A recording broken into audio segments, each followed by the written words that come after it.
December 16th, 1944. Early morning, Losheim, Germany. The frozen ground shook as another barrage of American artillery screamed through the air.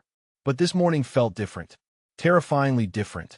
The shells weren't crashing into the dirt or trees.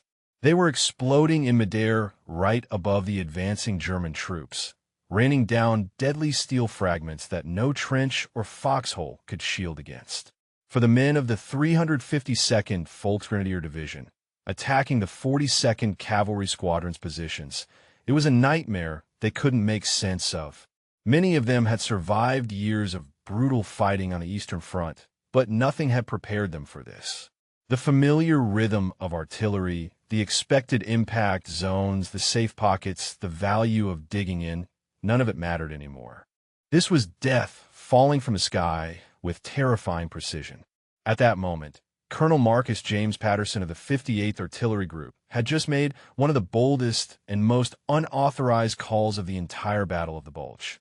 Against strict orders, without asking higher command, he told his gunners to load shells carrying one of the Allies' most closely guarded secrets, the proximity fuse. These fuses containing tiny radar devices able to sense their distance from a target and explode at the perfect height made artillery nearly 50 times more lethal. In that frozen forest, the very math of warfare was about to be rewritten. The Germans didn't know it yet, but they had just run into a weapon so revolutionary it would change not only this battle, but the very nature of war itself. The storm had begun. Operation Watch on the Rhine. Hitler's last great gamble was launched with enormous promise for the Wehrmacht. He had thrown 180,000 soldiers, 950 tanks, and nearly 1,800 artillery pieces into the offensive, all hidden within the fog-covered Ardennes. Hitler assured his generals this surprise attack would split the Allied armies, seize Antwerp, and reverse a war that was slipping away from Germany's grasp. And at first, it looked like he might be right. At 5:30 a.m. on December 16th, the opening German bombardment caught the Americans completely off guard. The rate of fire was staggering, 2,400 shells per minute along an 80-mile front. U.S. intelligence had failed badly. They hadn't spotted the buildup, and many frontline units were either inexperienced replacements or battle-weary veterans sent to this quiet sector for rest. But at Losheim, Colonel Patterson faced a nightmare scenario. The 42nd Cavalry Squadron, a small reconnaissance force, was being crushed by superior German numbers. Standard artillery wasn't enough to stop them. In desperation, Patterson made his historic choice. Fire the secret proximity fused shells without permission. It was an act that could have earned him a court-martial. But in that moment, he knew obeying orders meant certain defeat. The results were instant and catastrophic. German troops advancing in their usual assault formations suddenly faced a type of artillery fire they had never imagined. The shells exploded 25 to 45 feet above them, each blast scattering fragments in a wide cone that tore through everything below. Veterans who knew every trick of surviving a bombardment, hugging foxholes, hiding behind trees, diving into ditches were cut down where they hid. Nothing provided safety. This was the hidden science of destruction. The proximity fuse represented the absolute peak of American scientific brilliance and industrial might. Regular shells needed a direct hit or a timer, which often went off at the wrong moment. But these new fuses carried a tiny radar system, no bigger than a thermos bottle packed with over 125 electronic parts, including miniature vacuum tubes that could survive the 18,000 G acceleration of being fired from a cannon. The physics were astonishing. When the shell fired, the sudden force crushed a small glass capsule inside, releasing liquid that activated a battery and powered the radar during flight. The man driving this project with Manhattan Project-level urgency was Dr. Harold Whitman of Bell Telephone Laboratories. His team had built a weapon that would forever change battlefields. The Germans had begun their offensive with confidence. Their opening attack hit hard, and in many sectors the Americans were completely overwhelmed. The Ardennes was supposed to be quiet, a place where exhausted troops could catch their breath. Instead, it became the center of the largest battle the U.S. Army would ever fight. The surprise was total. American positions crumbled in some areas as Green troops panicked under the massive artillery fire and waves of German armor. Roads clogged with retreating units and refugees, while icy weather grounded Allied planes. For a moment, it looked like Hitler's gamble might actually work. But at Losheim, Colonel Patterson's decision changed everything. His use of proximity fuses gave the Americans something they had desperately needed: time. The devastating air bursts tore into the German infantry, slowing their advance and buying precious hours for American forces to regroup. For the German soldiers, the effect was terrifying. They were used to predictable artillery. You learned where shells landed, how to dig deep when to hug the ground. But now, explosions bloomed overhead, spraying fragments in all directions. Foxholes, trenches, ditches, all useless. Men who thought they were safe were struck down anyway. Survivors described it as if the sky itself had turned against them. They weren't just under fire. They were being hunted by invisible eyes that knew exactly where to strike. Back in the American command posts, the decision carried risk. Proximity fuses were one of the Allies' most carefully protected secrets. Until then, they had been used only against Japanese aircraft in the Pacific. The fear was that if one of these shells failed to explode, the Germans might recover it, study the technology, and copy it. But Patterson didn't care. He knew the 42nd Cavalry Squadron was on the edge of destruction, and only something extraordinary could save them. The results proved him right. Reports came in of entire German companies shattered mid-assault, their formations broken before they could even reach American lines. The battlefield was littered with bodies cut down in places that had always meant safety in past wars. This moment marked the beginning of a turning point. The German advance still rolled forward elsewhere, but here in the snowbound forests of the Ardennes, a secret American invention had shown its power. The proximity fuse was more than just a weapon. It was a symbol of how science and industry had become as decisive as tanks and rifles. While German engineers struggled to keep their war machine running on dwindling resources, American factories and laboratories were churning out technologies that seemed almost magical. The unwanted fighter. The story began 2 years earlier in 1941 when North American Aviation received an unusual request from the British Purchasing Commission. Britain fighting alone against Nazi Germany desperately needed fighters. The Supermarine Spitfire, while excellent, couldn't be produced in sufficient quantities. The Hurricane was already obsolescent. Britain needed a new fighter, needed it quickly, and turned to American industry for help. The British initially approached North American about license, producing the Curtiss P-40 Warhawk. North American's response was audacious, bordering on arrogant. James Dutch Kindleberger, the company president, told the British they could design and build a better fighter from scratch in the same time it would take to set up P-40 production. The British, skeptical but desperate, gave North American 120 days to produce a prototype. What emerged from North American's design team, led by Chief Engineer Edgar Schmud, was the NA-73, which the British would name the Mustang. The design was revolutionary in multiple ways. It featured a laminar flow wing developed by NACA, the National Advisory Committee for Aeronautics, that reduced drag significantly. The radiator was positioned behind the pilot using a principle called the Meredith effect, where radiator cooling actually created thrust rather than drag. The fuselage was designed using mathematical calculations rather than traditional eyeballing, resulting in exceptional aerodynamics, and it was built using automotive production techniques that enabled rapid manufacturing. The prototype flew for the first time on October 26, 1940, just 117 days after design began, 3 days ahead of the impossible deadline. Initial flight tests were promising. The Mustang was fast at low altitude, reaching 380 miles per hour at 15,000 feet. It was maneuverable. Pilots praised its handling characteristics. The range, thanks to internal fuel capacity of 184 gallons plus provision for external drop tanks, exceeded any existing single-engine fighter, the British ordered immediately. By mid-1941, Royal Air Force squadrons were receiving their first Mustangs, designated Mustang Mark I. But there was a problem, a fundamental crippling problem that would relegate the Mustang to secondary roles and near cancellation. The Allison V1710 engine, while adequate at low and medium altitudes, was terrible above 15,000 feet. The Allison used a single-stage, single-speed supercharger that couldn't maintain power as air density decreased at altitude. At 25,000 feet, where modern air combat occurred, the Mustang's performance collapsed. Speed dropped below 300 miles per hour. Climb rate became anemic. Maneuverability suffered as the engine gasped for air. German fighters operating comfortably at 25 to 30,000 feet could simply dive on Mustangs, attack with impunity, then climb away where the Allison-powered aircraft couldn't follow.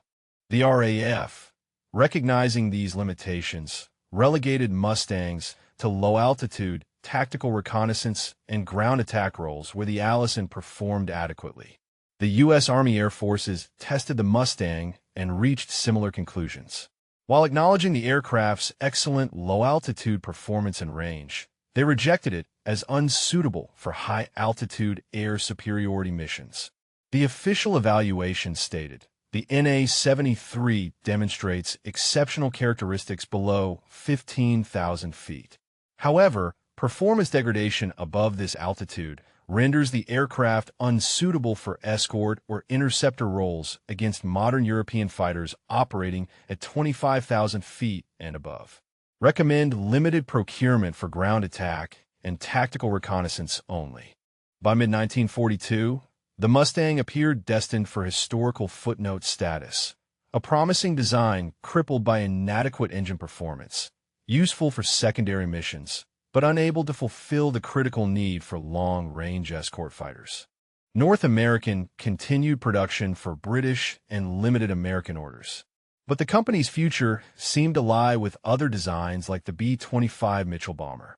Then on April 30th, 1943, Ronald Harker made a decision that would change aviation history, the unauthorized test flight. Ronald Harker was not a fighter pilot. He was a 30-year-old Rolls-Royce Company test pilot and engine specialist based at the Hucknall facility in England. His job involved testing engines in various aircraft and providing technical feedback to Rolls-Royce engineers.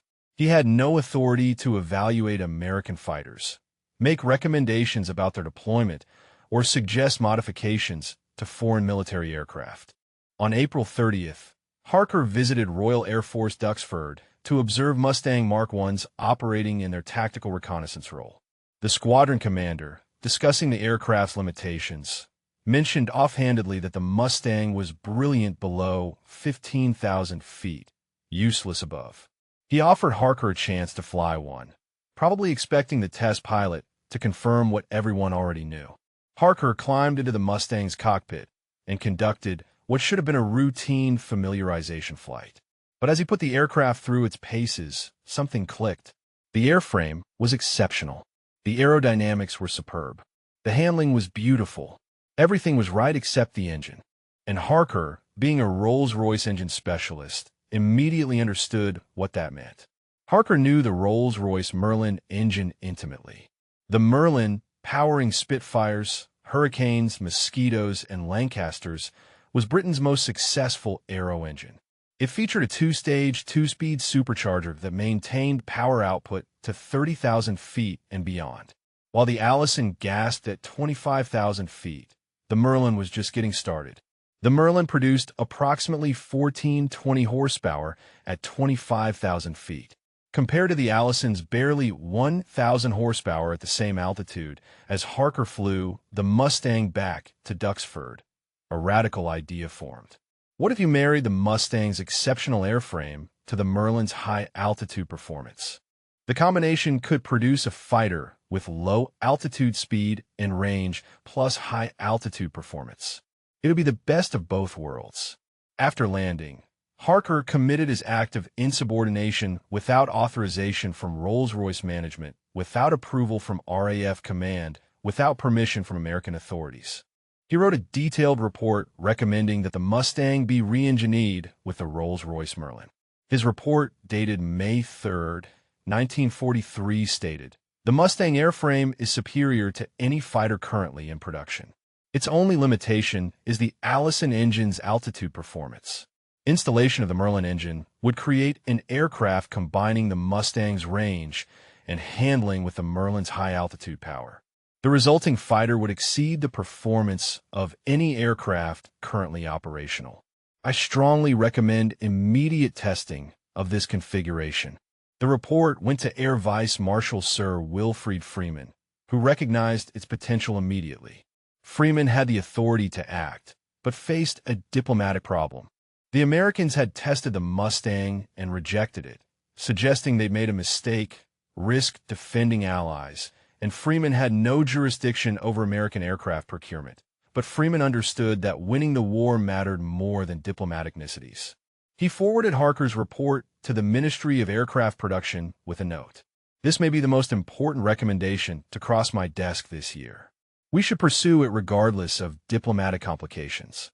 What neither Harker nor Freeman knew was that across the Atlantic, Rolls-Royce American licensee, Packard Motor Company, had already begun exploring the same concept, and at Wright Field, a handful of engineers had been quietly advocating for the Merlin-Mustang combination for months, only to be blocked by procurement bureaucracy. The bureaucratic battle, the idea of re-engineering the Mustang with a Merlin, wasn't entirely new. Several engineers had suggested it informally, but official channels had rejected the concept for multiple reasons, each seemingly logical, individually, but collectively disastrous. First, the Allison engine was American-made, while the Merlin was British. National pride and industrial policy favored American engines and American aircraft. Second, the Merlin was already in short supply for British aircraft production. Diverting Merlin to American fighters would reduce Spitfire and Lancaster production. Third, re-engineering an existing aircraft to accept a different engine required time and resources. Why modify a rejected design when existing fighters were available? Fourth, and most significantly, the procurement bureaucracy had already invested in other solutions. The P-47 Thunderbolt and P-38 Lightning were approved in production and deployed. The system had committed to these aircraft, suggesting a different solution implied the original decisions were wrong, something bureaucracies resist admitting. But by spring 1943, the bomber crisis was undeniable. The 8th Air Force was losing bombers at unsustainable rates on deep penetration raids into Germany. The P-47, excellent in combat, lacked range. The P-38, with adequate range, suffered mechanical problems in European weather. Neither could escort bombers to targets deep in Germany. The crisis demanded solutions, and Harker's report provided one. Air Vice Marshal Freeman contacted the U.S. Army Air Forces through official channels, suggesting that testing a Merlin-powered Mustang might prove valuable. The American response was lukewarm at best. A memo from Wright Field dated May 22 stated, "The RAF suggestion regarding Merlin installation in the P-51 is noted. However, we have already committed to the P-47 and P-38 for escort duties. Modifying an aircraft already rejected as unsuitable for high-altitude work seems inefficient. Allocation of engineering resources, but Freeman had an ace to play. Rolls-Royce had already begun the conversion independently, without American permission. Without official approval, Rolls-Royce engineers at Hucknall removed the Allison engine from Mustang Mark I serial number AL975 and began fitting a Merlin 61. This was the mechanical equivalent of Grand Theft aircraft. The Mustang belonged to the RAF purchased from America under Lend-Lease. Modifying it without consulting the manufacturer or the purchasing government violated every protocol, but Freeman had given tacit approval and Rolls-Royce proceeded. The conversion required significant engineering. The Merlin was larger than the Allison, requiring modifications to the engine mounts, cowling, and cooling system. The propeller had to be changed to accommodate different power characteristics. The fuel system needed modification. The project took 4 months with the modified aircraft designated Mustang Mark X completing its first flight on October 13, 1943. The test pilot, Ronald Harker, climbed to 25,000 feet and opened the throttle. The results exceeded even his optimistic predictions. At 25,000 feet, the Merlin Mustang reached 430 miles per hour, 70 miles per hour faster than the Allison version at the same altitude. The climb rate was spectacular. Handling remained excellent, and the range, already impressive with the Allison, was unchanged. The Merlin consumed fuel at similar rates to the Allison, meaning the Mustang's exceptional range carried over to the high-altitude, capable version.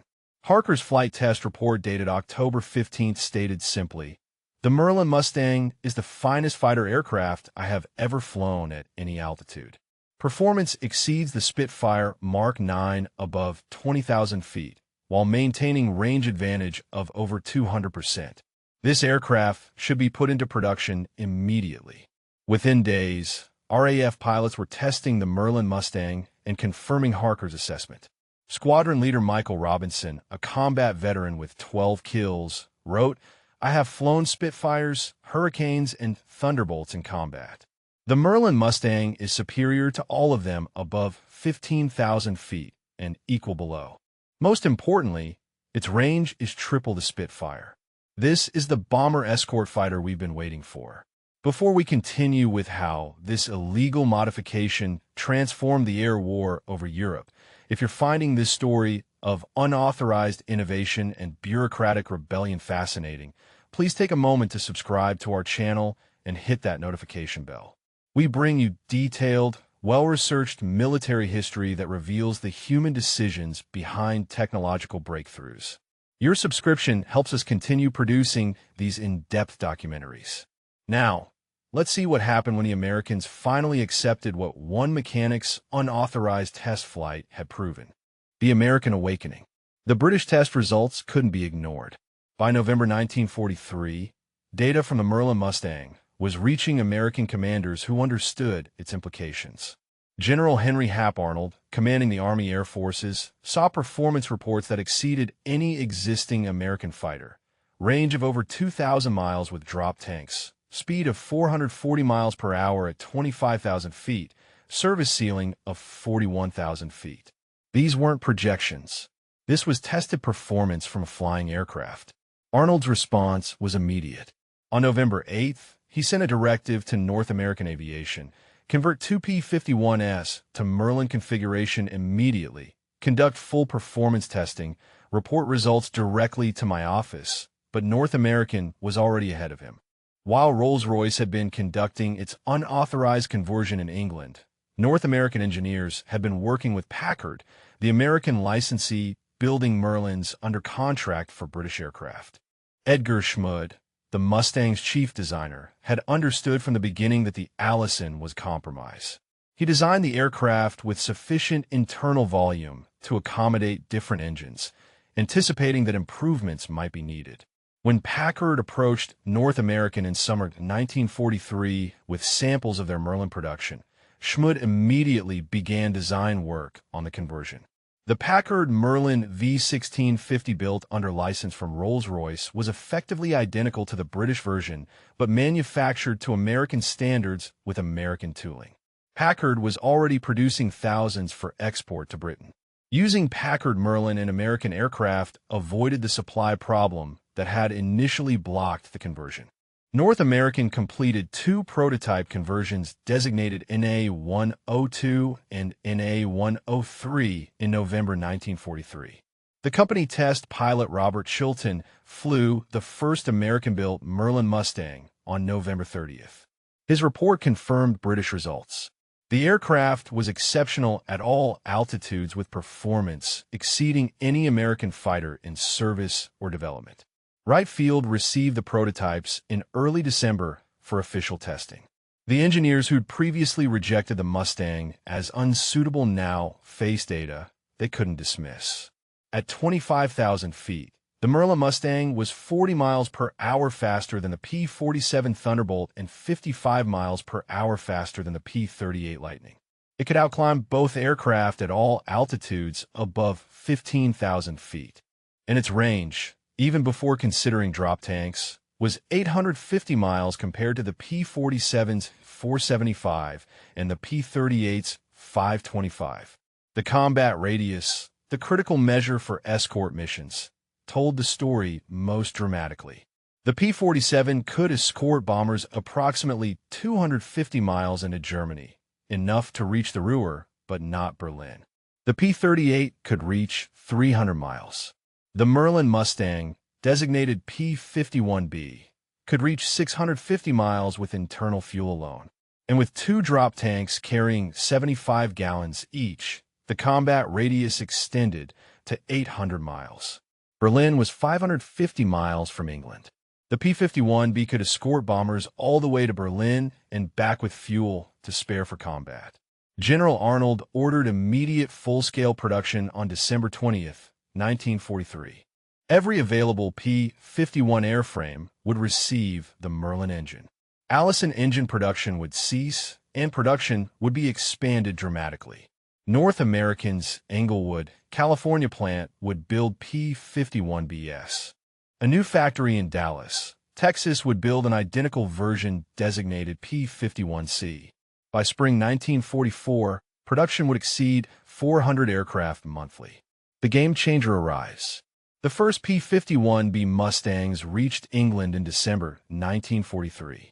Assigned to the 354th Fighter Group, the Pioneer Mustang Group. The pilots transitioning from P-47S were initially skeptical. The Mustang looked small compared to the massive Thunderbolt. It had only one engine versus the Lightning's two, and its 450 caliber machine gun seemed light compared to the P-47S8. But their first combat mission on December 5, 1943, escorting bombers to Amiens, France, changed their minds. The Mustangs climbed to 25,000 feet faster than the bombers they were escorting. They cruised at speeds that let them weave back and forth above the bomber formation without using excessive fuel. And when Luftwaffe fighters appeared, the Mustangs dove on them with acceleration the Germans hadn't experienced from American fighters. Lieutenant Charles Gumm, flying his first Mustang mission, encountered two FW-190 fighters attempting to attack the bombers. Gumm dove from 28,000 feet, reaching over 500 miles per hour. The Germans, seeing an American fighter approach at that speed, assumed it was a P-47 in a dive and expected it to zoom back up after one pass. Instead, Gumm followed them through their evasive maneuvers, staying on their tails through turns and climbs. He destroyed both aircraft, then climbed back to bomber altitude with fuel to spare. His combat report noted, "The P-51 does everything the P-47 does, plus it stays with the bombers all the way home." This changes everything. By January 1944, multiple fighter groups were transitioning to Mustangs. The 357th Fighter Group received their aircraft in February. The 4th Fighter Group, led by Don Blakesley, who pleaded for long-range fighters after Schweinfurt, converted in March. Each group discovered the same truth. The Mustang was not just better at some things than other fighters. It was better at almost everything. The kill-to-loss ratios told the story quantitatively. In January and February 1944, P-51 units achieved an 11-to-1 kill ratio against German fighters. The P-47, excellent in combat, averaged 7:1. The P-38 managed 5:1. The Mustang's combination of performance, range, and handling was devastating. German pilots who'd learned to defeat P-47S and P-38S found the Mustang a completely different challenge. Major Ginther, a Luftwaffe ace with over 200 victories, mostly on the Eastern Front, encountered P-51S in March 1944. His after-action report stated, "The new American fighter is superior to our aircraft in almost every performance category. It is faster, climbs better, has superior range, and handles exceptionally. Our only advantages are armament. Our 20mm and 30mm cannon are more destructive than their 50 calibers and experience. Our pilots average hundreds of hours combat experience compared to their dozens. But these advantages are shrinking as their pilot quality improves, and our experienced pilots are killed faster than they can be replaced. The strategic impact. The arrival of the P-51 in quantity transformed the strategic bombing campaign. Before the Mustang, daylight bombing deep into Germany was a calculated gamble. Losses of 5 to 10% per mission were common. At those rates, bomber crews faced statistical certainty of death or capture before completing their 25 mission tours. The unsustainable losses threatened to end the daylight bombing campaign entirely, with Mustang escort to and from targets. Bomber losses dropped dramatically. Missions to Berlin in March 1944, the first American bombing of the German capital, saw losses under 4% despite facing the Luftwaffe's most experienced units. The presence of Mustangs throughout the flight prevented the mass attacks that had previously devastated unescorted formations. But the Mustang's impact went beyond protecting bombers. General James Doolittle, commanding the 8th Air Force, issued a directive in January 1944 that changed fighter tactics fundamentally. Previously, fighters stayed close to bomber formations, reacting defensively to German attacks. Doolittle's new guidance: destroy the German Air Force wherever you find it, in the air or on the ground. The Mustang's range made this possible. Fighter groups could sweep ahead of bomber formations, attacking German fighters before they could organize. They could break off to chase individual German aircraft, knowing they had fuel to return, and increasingly, they could strafe German airfield, destroying aircraft on the ground. The German response revealed the Mustang's impact. Luftwaffe tactical directives from spring 1944 show increasing desperation. A directive dated March 28 stated, American fighters with very long range identified as P-51 Mustang are now accompanying bomber formations throughout their missions. These fighters are superior to our Bf-109G and FW-19A models in performance above 6,000 m. Pilots are instructed to avoid extended combat with P-51s if possible. Attack bombers quickly, then disengage before escorts can respond, but disengaging from Mustangs was easier ordered than accomplished. The German fighters' only performance advantage was in diving speed, and even that was marginal. In climbs, turns, and acceleration, the Mustang was equal or superior. German pilots found that engaging bombers meant fighting through Mustang escorts, and fighting Mustangs was a losing proposition. The statistics from spring and summer 1944 demonstrated the transformation. In March, the 8th Air Force lost 131 bombers. In April, losses dropped to 70. In May, 61. By June, 42. The declining losses corresponded directly to increasing Mustang availability. As more fighter groups converted to P-51s, bomber losses declined and fighter victories increased. The Luftwaffe was being destroyed in a war of attrition. It couldn't win. American industry was producing fighters faster than Germany could replace losses. American training was generating pilots faster than Germany could train replacements.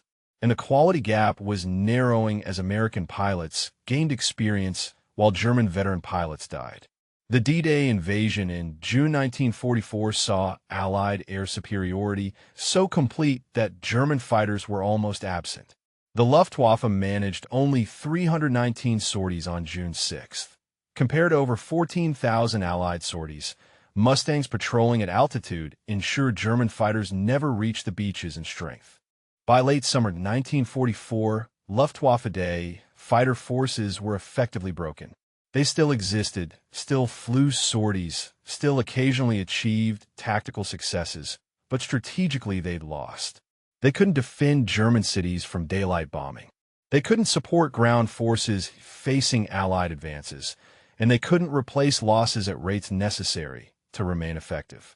The Mustang, the fighter that procurement had rejected as unsuitable, had become the weapon that achieved air superiority over Europe. Back at Losheim, Colonel Patterson's unauthorized decision to use proximity fuses had saved the 42nd Cavalry Squadron and demonstrated how individual initiative could change the course of battle. Just as Ronald Harker's unauthorized test flight had created the fighter that would dominate European skies, one mechanic's illegal idea had indeed created America's deadliest fighter. The P-51 Mustang and the proximity fuse both proved that sometimes the most important breakthroughs come from people willing to violate rules in service of a greater truth.